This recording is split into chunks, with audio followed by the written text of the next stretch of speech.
Hello friends, আসসালামু আলাইকুম। আজকে তোমাদের জন্য নিয়ে আসলাম মজাদার একটা তুলা নাড্ডি মাছের রেসিপি।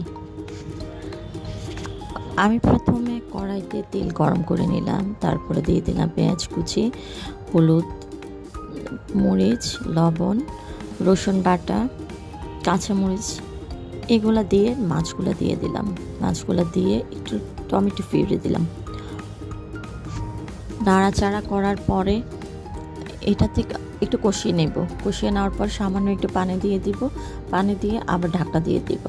এরপরে যেটা যখন ভালো করে কষিয়ে আসলে আস্তে আস্তে নরম হয়ে যাবে এবং কাঁটা ছেড়ে যাবে। কাঁটাগুলো তুলে নিব। কাঁটাগুলো তুলে নেওয়ার পর আরও কিছু কাঁচামরিচ দিয়ে দিব। ঢাকনা দিয়ে দিব। সুন্দর করে পানিটা শুকিয়ে গেলে ধনেপাতা দিয়ে দিব। তেল ছেড়ে আসলে